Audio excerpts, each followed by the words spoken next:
देवनगर गांव के एक कोने में माधव लोहार का एक छोटा सा घर था। उस दिन सुबह सवेरे माधव लोहार अपने औजार लेकर काम पर निकल रहा था। कब तक ऐसा चलेगा माधव? हर रोज सुबह कुछ आस लेकर जाते हो और शाम को निराश होकर लौटते हो। क्या तुम्हें नहीं दिखता कि पूरे गांव में सबसे बुरी हालत हमारी है? क्या करूं चंदा, तू ही बता। मेरी किस्मत ही फूटी हुई है, तो मैं क्या कर सकता हूं? जब भी हालात सुधरने लगते हैं, कुछ न कुछ ऐसा हो जाता है कि फिर से सब कुछ बिगड़ जाता है। अब देख, पहली बार जैसे तैसे कुछ जमा किया, तू बीमार पड़ गई, सब खर्च हो गया। फिर कान्हा के पैर में वो गहरी चोट, पूरा इलाज करवाने में फिर से सब कुछ खत्म हो गया। तभी 10 साल का कान्हा दौड़ता हुआ आया और उसकी मासूम आंखों में भूख थी, पर मन में कुछ कहने की हिम्मत भी। पिताजी, मेरे मन में कई दिनों से अच्छा खाना खाने की इच्छा हो रही है। हमारे घर में दूसरों की तरह पकवान क्यों नहीं बनते? तू चिंता मत कर बेटा, हमारे दिन भी जरूर बदलेंगे। एक वक्त आएगा जब हम लोग दूसरों से भी अच्छे पकवान बनाएंगे। फिर तेरा जो दिल करेगा वही खाएंगे। एक बात बोलूं, जब पड़ोस की ताई अम्मा के घर से पकवानों की खुशबू आती है ना, तो मैं तो खींचा चला जाता हूँ। एक दिन चला भी गया था, लेकिन उन्होंने मुझे देखते ही खाना छुपा लिया और कहा, यहाँ मत आ, भाग जा यहाँ से। तो मैं वापस आ गया। चंदा की आंखों से आंसू बहने लगे। उसका दिल जैसे किसी ने मसल कर रख दिया हो। माधव कुछ नहीं बोला, चुपचाप अपने औजार उठाए और लोहार की दुकान की ओर चल पड़ा। माधव की लोहार की दुकान गांव के चौराहे पर थी। उस दिन जैसे ही उसने भट्टी सुलगाई और हथौड़ा उठाया, उसे लगा कि उसके बाजुओं में अब पहले जैसी ताकत नहीं रही। उसके हाथों की चोटें भी जैसे थक चुकी थी। हे भगवान, और कितनी परीक्षाएं लोगे? आज एक भी ग्राहक नहीं आया, और ऊपर से घर की हालत। कान्हा की मासूम बातें सब कुछ तोड़ कर रख देती है। तभी गांव का सरपंच दुकान पर आ पहुंचा। उसके चेहरे पर एक औपचारिक मुस्कान थी। हाँ माधव, क्या हुआ? आज तुम्हारे हाथों में पहले जैसा जोर नहीं दिख रहा। क्या बात है? मन कुछ बोझिल लग रहा है, क्यों? हाँ सरपंच जी, अब आप तो सब जानते हैं, फिर भी पूछते हैं। मेरा परिवार बहुत बड़ी आर्थिक तंगी में है। मेहनत तो बहुत करता हूँ, लेकिन हाथों में किस्मत नहीं है। सरपंच चुप रहा, लेकिन तभी बगल से हरिया आ गया। गांव का वो आदमी जिसे दूसरों के दुख में भी मजा आता था। सरपंच जी, मैं तो कहता हूँ कि इस माधव को गांव से निकाल देना चाहिए। उसकी मनहूस छाया धीरे धीरे पूरे गांव में फैल रही है। कहते हैं कुछ लोग ऐसे होते हैं जिन पर काल की छाया होती है और जो पूरे गांव को बर्बाद कर सकते हैं। सरपंच पहले चौंका, फिर हंसने लगा। अरे हरिया, तू भी ना, चल छोड़ इसे, चल यहाँ से। दोनों माधव की हालत पर हंसे और चले गए। माधव वहीं बैठा रहा, आंखें आसमान की ओर उठाए। हे भगवान, क्या मैंने अपनी तकदीर खुद लिखी थी? क्या मैंने किसी का बुरा किया है? कभी चोरी, कभी बेईमानी। मैंने कुछ बुरा नहीं किया, फिर मेरे ऊपर यह दुख क्यों आया है? क्यों? मेरे सपनों के दिए बुझ गए, मेरी उम्मीदों के चिराग बुझ गए। धुंध में खो गया हूं, कहीं से रास्ता नजर नहीं आता। ये तन्हाई कब खत्म होगी? उसकी हथेली से हथौड़ा नीचे गिर गया। उसका हौसला उस दिन भट्टी से पहले ही बुझ गया था। मैं आज भी खाली हाथ जाऊंगा। चंदा उम्मीद लगाए बैठी होगी। मेरा तो घर जाने का भी मन नहीं कर रहा। मैं क्या करूं? मेरा बेटा भूखा होगा। शाम को माधव थका हारा अपने घर पहुंचा। उसका चेहरा उदास था। जैसे ही उसने घर में कदम रखा, चंदा ने उसे देख लिया। अरे क्या हुआ माधव? आज तुम्हारा चेहरा इतना उदास क्यों है? अरे कुछ तो कहो। माधव की आंखें भर आई। उसमें धीरे से चंदा की ओर देखा।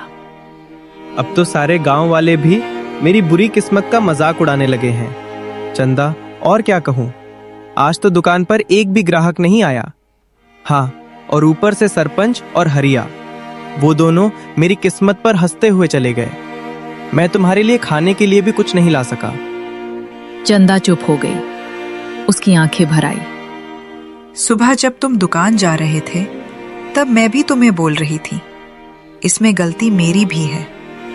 मैं भी कभी तुम्हारे दुख को पूरी तरह समझ नहीं पाई। फिक्र मत करो, भगवान सब ठीक करेगा। माधव कुछ नहीं बोला। वो चुपचाप चारपाई पर लेट गया। उसके हाथ कांप रहे थे, लेकिन आवाज नहीं निकली। अगले दिन सुबह होते ही चंदा ने माधव से कहा, माधव, खाने के लिए कोई चीज उधार ही ले आओ। हमारे गांव की दुकान हो सकता है तुम्हें कुछ सामान उधार दे दे। नहीं चंदा, मैं कल भी गया था उसके पास। वो पहले अपना पिछला उधार मांग रहा है। अब मुझे उसकी दुकान पर जाते हुए शर्म आती है। मुझे नहीं लगता कि हमारे हालात कभी भी ठीक हो सकेंगे। ऐसा ही चलता रहा तो हमें ये गांव छोड़कर जाना पड़ेगा। गांव में 2-3 लोगों से पहले ही मैं उधार ले चुका हूं। अब मेरे अंदर इतनी हिम्मत नहीं कि किसी और से उधार मांग लूं। सबको पता है कि मैं उधार लेकर वापस नहीं करता। वापस करूं भी तो कहां से? हमारे पास इतने पैसे होते ही नहीं। जो आते हैं वो लग जाते हैं।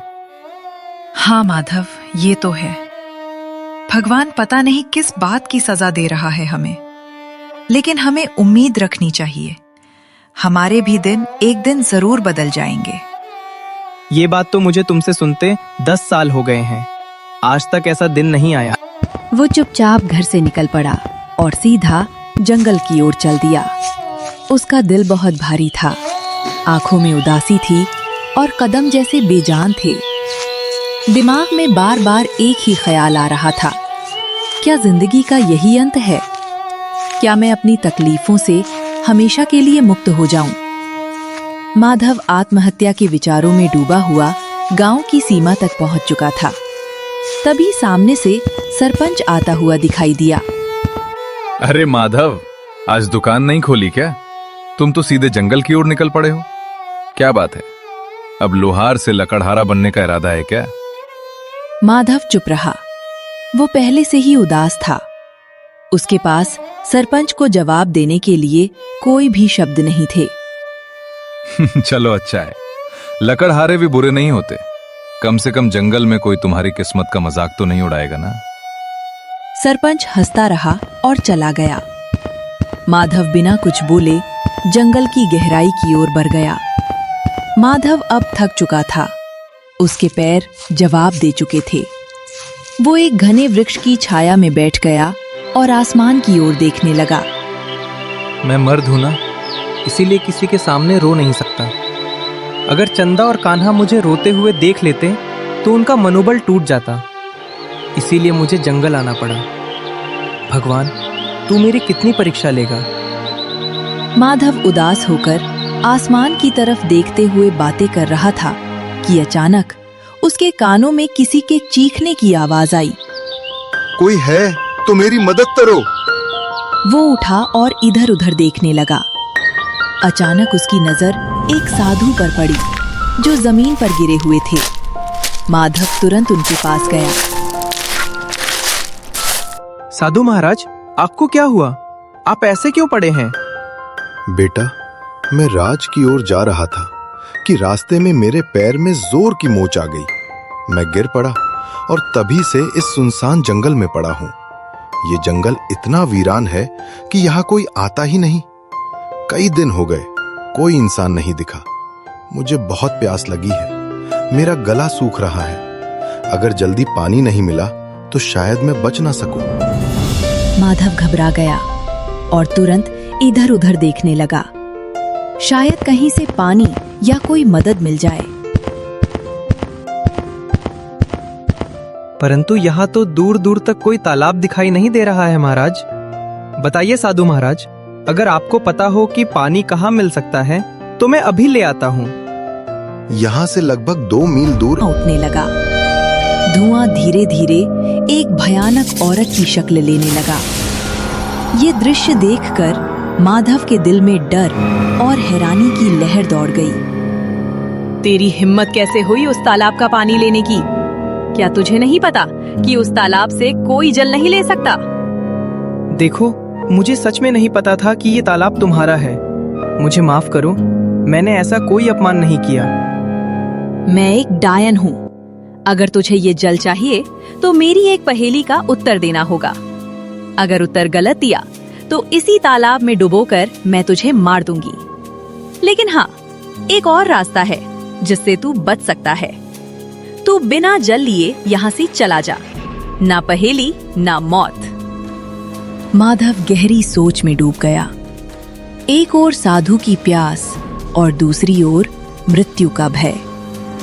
मैं यहाँ से जल लिए बिना बिल्कुल नहीं जाऊंगा। मैंने किसी से जल लाने का वचन दिया है और मैं अपना वचन नहीं तोड़ूंगा। तो मेरी ये पहेली सुन।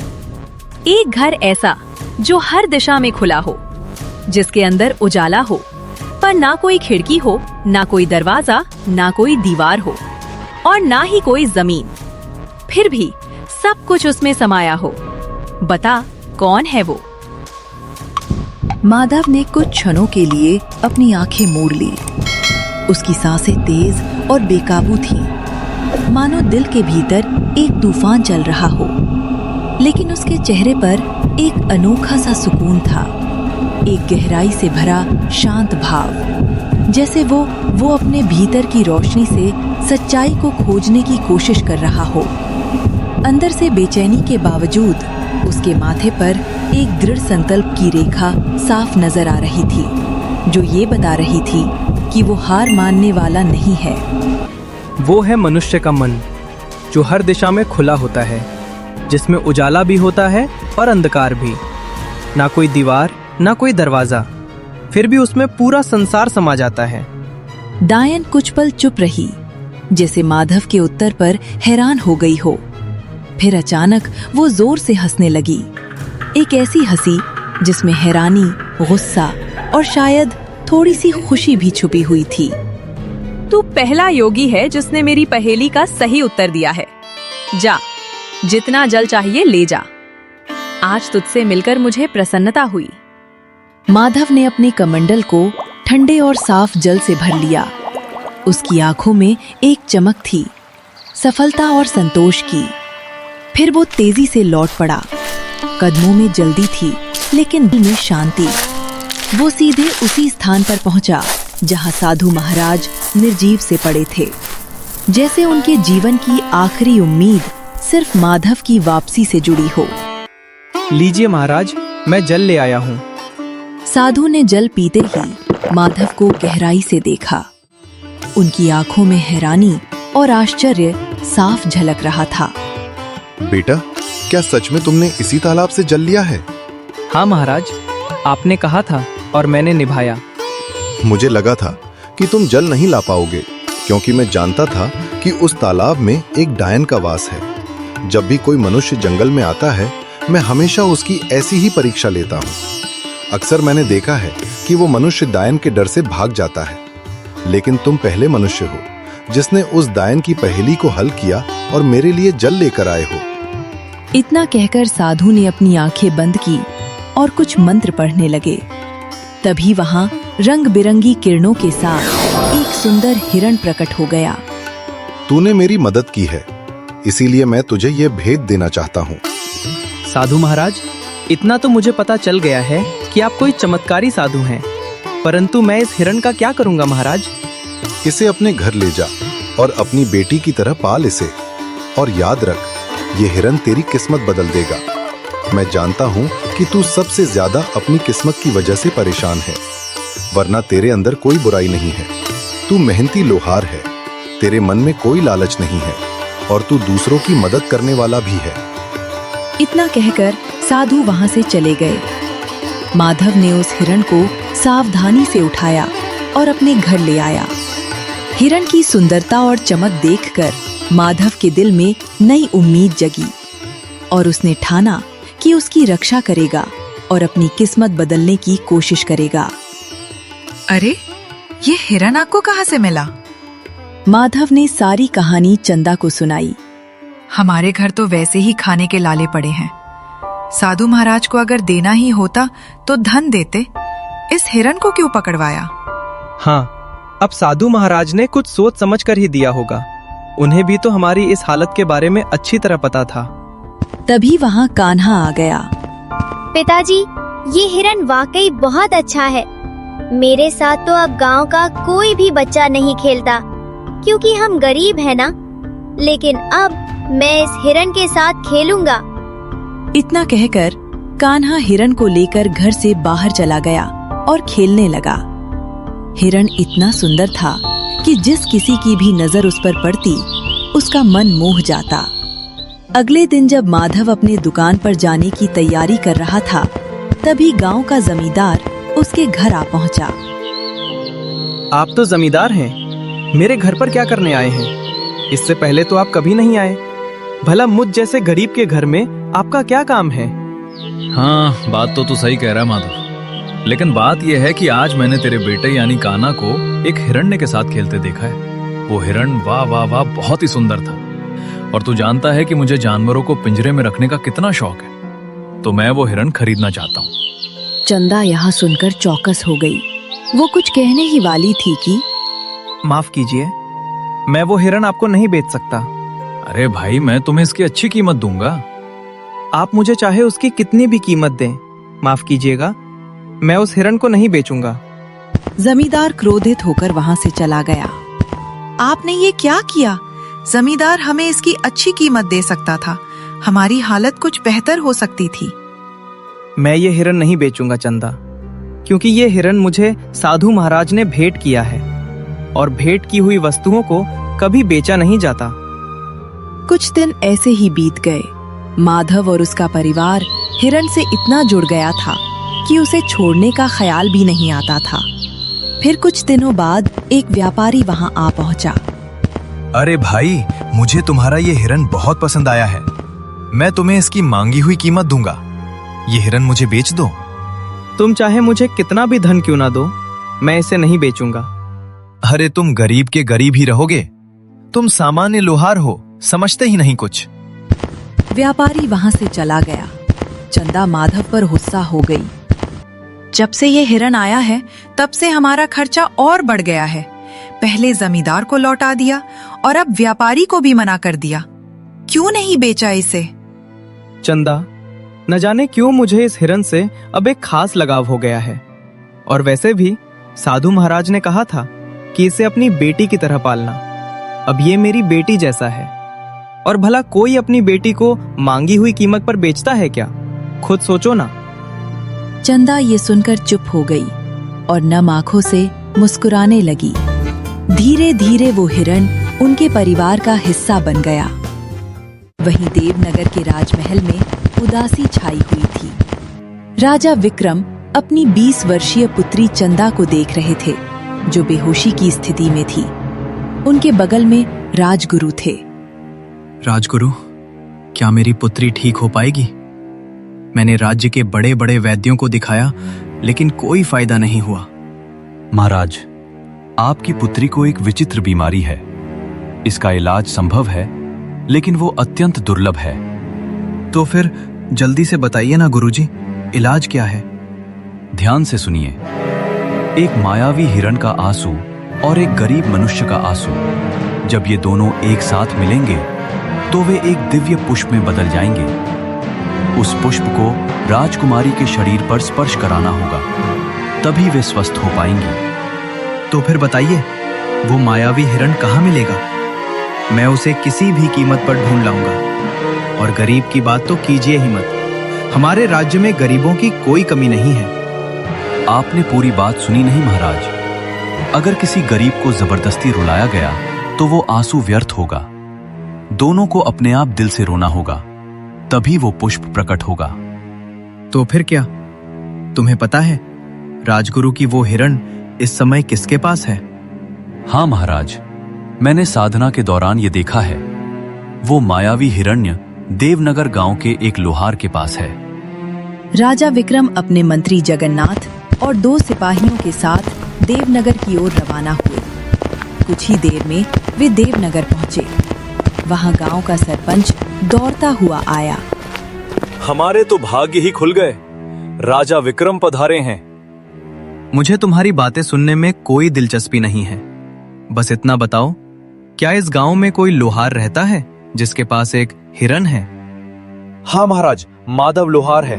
पूरे गांव को पता है कि उसके पास एक हिरन है, और वो हिरन किसी को देता भी नहीं है, क्योंकि वो अत्यंत सुंदर है। मुखिया राजा विक्रम को लेकर माधव के घर की ओर चल पड़ा। मंत्री, 2 सिपाही और स्वयं राजा को देखकर माधव चौंक गया। क्यों? क्या तुम्हारे पास कोई हिरन है? और क्या वो मायावी भी है? प्रणाम महाराज, प्रणाम। हाँ महाराज, मेरे पास एक हिरण्य है, लेकिन मुझे नहीं पता कि वह मायावी है या साधारण। मेरे लिए तो वह मेरे बेटे जैसा है। वो हिरण्य तुम्हें कहाँ से मिला? एक साधु महाराज ने मुझे यह हिरन भेंट किया था। उस साधु ने तुम्हें एक मायावी हिरन दिया है। चलो, मैं उसे खरीदना चाहता हूँ। क्षमा कीजिए महाराज, मैं इसे बेचना नहीं चाहता और बेच भी नहीं सकता। महाराज, ये इतना ही मूर्ख है कि जमींदार ने भी इसे खरीदने की कोशिश की, मगर उसने नहीं बेचा। हमारे गांव का सबसे बड़ा व्यापारी महंगी कीमत देने आया, लेकिन फिर भी वो नहीं बिका, और अब उसने आपको भी मना कर दिया है। उसकी हिम्मत तो देखिए। देखो लोहार, मुझे उस हिरन की बहुत जरूरत है। मैं तुम्हें उसकी महंगी कीमत दूंगा, समझ रहे हो ना? महाराज, मैं नहीं दूंगा, क्षमा कीजिए। आधा राज सौंप दूंगा, बस मुझे वो हिरन दे दो। नहीं महाराज, अगर आप मुझे पूरा राज भी दे दें, तब भी मैं उसे आपको नहीं दूंगा, क्षमा करें। सिपाहियों, इस लोहार को बंदी बना दो और उस हिरन को पकड़कर महल में ले आओ। चलो। सिपाहियों ने माधव और हिरन दोनों को पकड़कर महाराज के सामने पेश किया। कैसा लग रहा है अब मूर्ख? मैं तुम्हें आधा राज्य देने को तैयार था और तुमने इनकार कर दिया। अब मैं तुम्हें उस हिरन को बिल्कुल नहीं दूंगा। आखिरी बार देख लें इसे, मूर्ख कहीं के। महाराज, मैं जानता हूं कि आप जो निर्णय लेते हैं उस पर अडिग रहते हैं। बस आपसे मेरी एक विनती है, मैं अपने इस हिरन को एक बार गले लगाना चाहता हूं। मैंने इसे अपने बेटे जैसा चाहा है। जा, तुम्हें इतनी मोहब्बत है तो जा, गले लगा ले इसे। माधव ने दौड़कर उस हिरन को गले लगा लिया।